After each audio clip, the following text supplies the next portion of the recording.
In the Russian city of Oryol, multiple explosions were reported on the evening of November 16.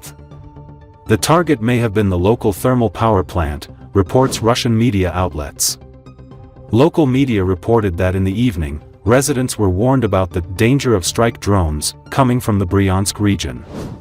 Later, residents heard loud explosions and reported a fire near the thermal power plant.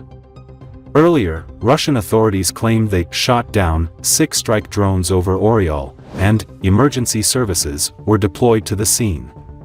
Local officials have not yet commented on the impact of the strikes. Photos and videos of the fire, allegedly caused by a drone hit, have already appeared online. On November 17, Regional Governor Andrei Klitschkov said air defenses had destroyed 10 drones over the past 24 hours.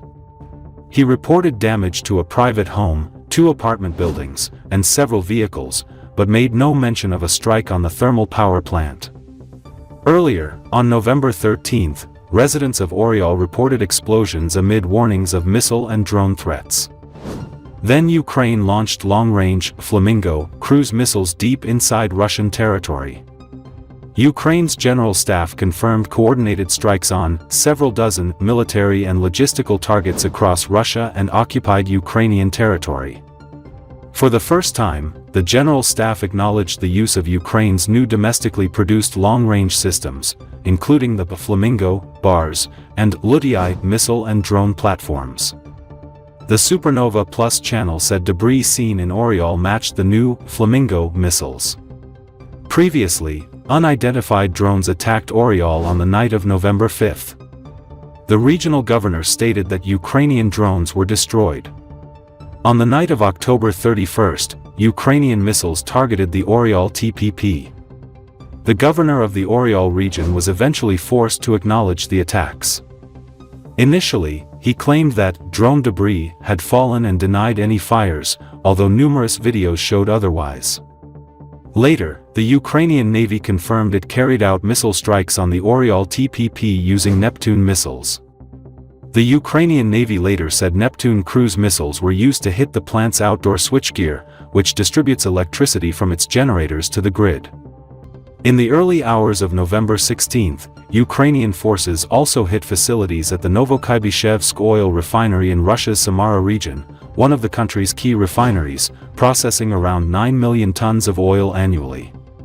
Robert Brovdy, commander of the Unmanned Systems Forces and known by the call sign Magyar, said the strike was carried out by his units with support from Ukraine's Special Operations Forces and military intelligence.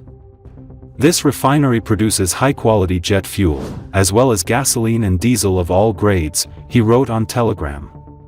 The Novokybyshevsk refinery in Russia's Samara region, roughly 1,000 kilometers from the Ukrainian border, is owned by Rosneft, has an annual capacity of 8.3 million tons, and manufactures more than 20 types of products.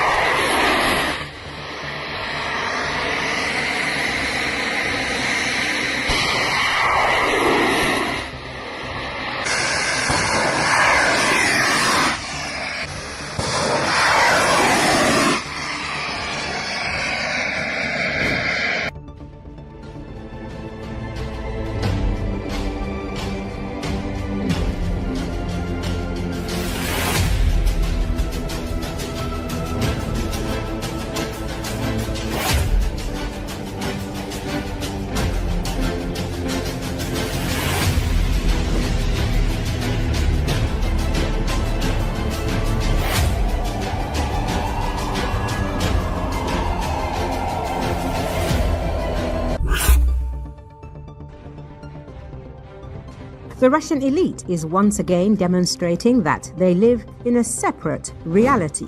In the very center of Moscow, on Sparrow Hills, lies a secret FSO compound impossible for the average person to even approach, let alone enter. It is here that politicians, officials, and oligarchs closest to Vladimir Putin have established their gated residences. An investigation by Proact revealed that the Kremlin personally controls these dachas, and Putin himself makes decisions about occupancy. The village dates back to the 1950s, when it housed high-ranking guests of the USSR. Now it's a safe haven for Russian billionaires and influential security officials. The houses themselves are formerly state-owned, but handed over to the Federal Protective Service (FSO), which rents them out to a select few.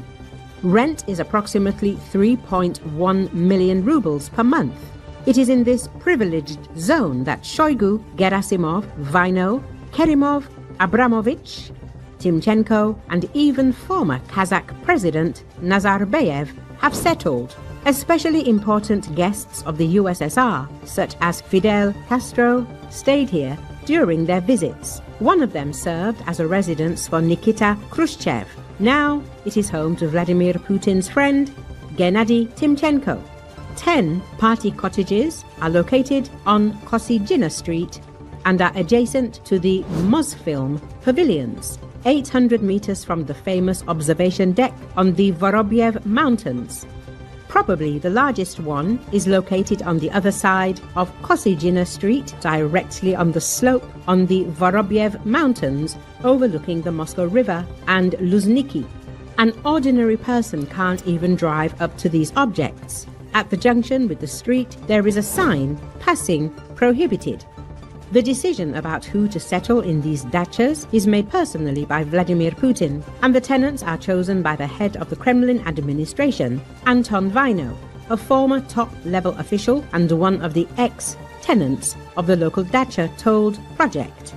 FSO privately rents out these dachas. The right to settle in a secret village with state security is only given to officials and oligarchs, who are especially close to the government through political patronage. The cost of rent is about 3.1 million rubles per month, according to the payment documents with which Project became familiar. The story of Senator Suleiman Kerimov is particularly noteworthy.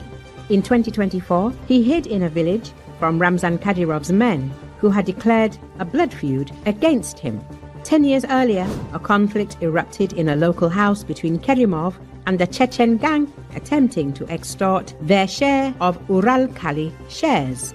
At the time, the Federal Protective Service was effectively rescuing the billionaire from persecution by Chechen security forces. Another telling fact: neither Shoigu nor Gerasimov, nor Vaino, nor Kerimov himself declared their expensive homes, even though they were required to do so by law.